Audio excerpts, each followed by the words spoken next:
Week 2 of the Las Vegas Raiders OTA practices are officially in the books. And with that being said, we have news, notes, highlights, observations that we're going to go over in this video. And usually I take it a day by day approach where I break down every day individually. But in this video, we're going to have a week's review just in case if you guys missed day 1 or day 2 or even day 3. We're going to make sure you guys are kept up to date with all the news that you need to know from this week's practices. Now, before we jump into the video, I do want to give a big shout out to all of the media members over there in Las Vegas who, take their time, record these highlights, and kind of enable us to, have this B-roll practice footage to talk about or look at while we talk about and break down some of the guys who are standing out in practice. So please go follow them on Twitter. They will keep you guys updated live with everything going on, highlights, news and notes, everything, right? So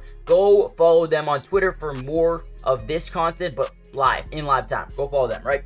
But without any further ado, let's kind of dive into the video a little bit. Now, obviously, one guy who has looked really good so far is no other than Brock Bowers. Now, I know over the past couple of days here, I haven't really, spoke about him too much. And it's interesting because when you have a guy like Brock Bowers, you know how good he is. And when he does look good in practice, you're not going to sit here every single day and be like, Brock Bowers looks good. Brock Bowers he's expected to do this, right? So when we talk about guys who are standing out above others, that's when you're kind of looking at guys who, maybe weren't expected to be so good, but Brock Bowers has been really good. And I see some comments sometimes where it's like, why is Brock Bowers not looking good in practice? No, he's looking so good. It's just like we expected him to be doing these things, right? I mean, he's coming out, he's lining up wide, he's lining up inside in 12 personnel, 11 personnel, even 10 personnel. He's coming out here out wide. I mean, it's looking really, really fun right now for Brock Bowers. He does all the little things. He's got great personality. He wants to win. He wants to play better. He wants to compete. He wants to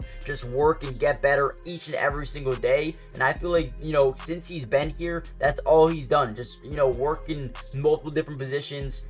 He's just been really, really solid. And you know what? You have to just give a big round of applause to him because, he's treating it like a pro right now, man. He's putting his head down and just working every single day. But Michael Mayer is another guy who's been looking good, right? He's very similar, putting him in a wide variety of different spots on the field, out wide, inside. It's fun to see, and I'm excited to see how they utilize this offense. And Luke Getsy, what is he going to do? How are they going to utilize these guys? I think it's going to be so much fun. Now, Aiden O'Connell is a guy who, has improved. I feel like since last season, even at times during OTAs and training camp last year, just Aiden O'Connell was maybe just not comfortable, but this year, he seems better.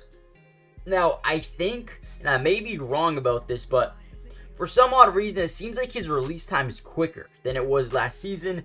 But I want to give a big shout out to not only Aiden O'Connell, but Gardner Minshew. These guys are just, breaking down the defense right now. They're making the right reads, making the right throws, having good accuracy. But at the end of the day, they're here to compete with each other. But also, it seems like they're best friends. They're working together. They're talking about the playbook. They're deep diving into plays. When someone makes a mistake, they go over it together and say, they just act like good teammates, right? Usually in this type of atmosphere, you see two guys, and even we heard rumors that Justin Fields back in Chicago when Nick Foles was there, he didn't want to talk to Nick Foles. He was just locked in trying to get better himself, that he wouldn't even allow Nick Foles to help him, right? And this situation is so much better. It's more team friendly and more just like, hey, if we win, we're going to do it as a team. And Gardner Minshew, you've seen throughout his career, is the ultimate team player. Listen, I'm not going to contribute now, but if I need to, listen, I'm going to be ready to go, right? So big shout out to both these guys, great mindsets, and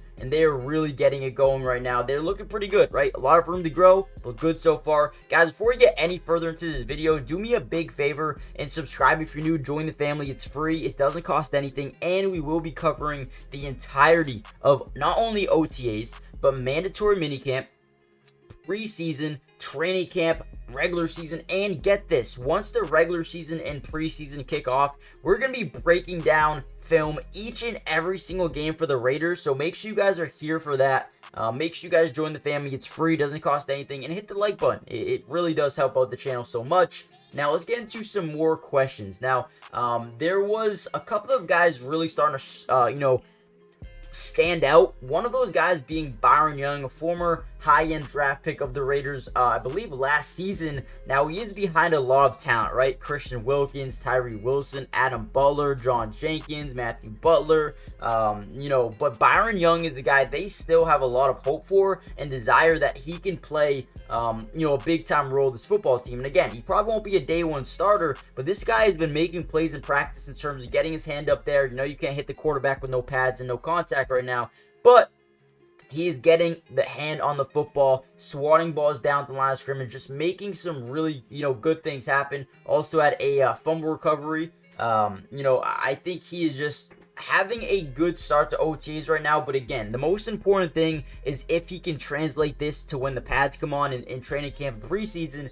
because that will be the biggest, tell sign, right? So we'll see how he continues to progress going there. Also, a lot of questions in the comments about Thayer Muford. He's been good, man. He's looked good.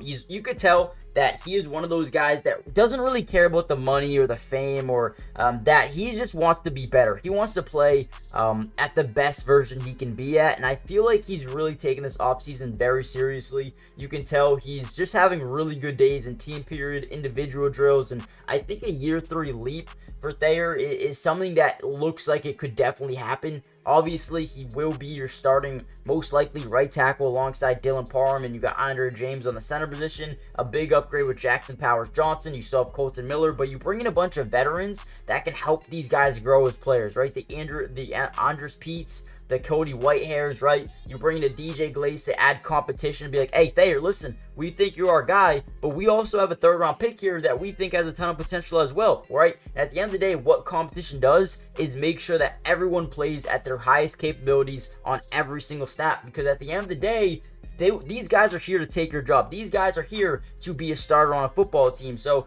with that being said, make sure you guys keep your eye peeled on this offensive line going forward. A lot of guys have looked good, and we want to see them continue to look good going forward. So overall standouts so far, I would say Brock Bowers, I would say Thayer Muford, I would say Michael Mayer. Other guys have been looking good as well in terms of the Michael Gallups and the Jalen Guytons. They've been looking really good off the back end as well, coming off the bench. Let's see, Gardner Minshew, Aiden O'Connell. Zamir White looks like he's ready to take that next leap into stardom here with the Raiders. At least as their starter, and then Alexander Madison. You also have Dylan Lobby. Dylan Lobby is so interesting to me, man. I've made this comparison a ton with the Tom Telesco going out there, signing Austin Eckler, becoming a day one starter for the Chargers after Melvin Gordon left and looked really, really good. But Dylan Lobby reminds me a lot of Austin Eckler in terms of just his catching the football mentality and making plays on, when the football is in his hands. So really excited to see how Dylan Lobby continues to work going forward. Nate Hobbs was on a podcast with Max Crosby, and man, that dude is a dog. You could tell Nate Hobbs is a dog. I'm excited to see how he grows. And then really the biggest question to me is who takes a step up in this DB room. Obviously, you have Jack Jones, you have Nate Hobbs, and then from there, Jacorian Bennett, De'Kermion Richardson, MJ Devonshire, Sam Webb, Brandon Faison. So there's a bunch of guys here that they do like, but who's going to step up to be that number 3 corner alongside Nate and Jack Jones? Jack Jones actually came out and said, listen, I'm ready to take this defense to the next level. Patrick Graham is really enjoying what they've done to this team in the offseason, adding the Christian Wilkins, bringing in a guy like Tommy Eichenberg, even just, bringing in Jack Jones, in the middle of the season last year. They're very, very excited, and they think they're making big upgrades, and I think they are too, man. Let me know what you guys think. Hit the like button, subscribe if you're new, join the family. Hopefully, week 3, we're going to be covering more highlights, news, notes, observations. So make sure you guys stay tuned, hit the like button, subscribe, and I'll see you in the next Raiders update. Peace.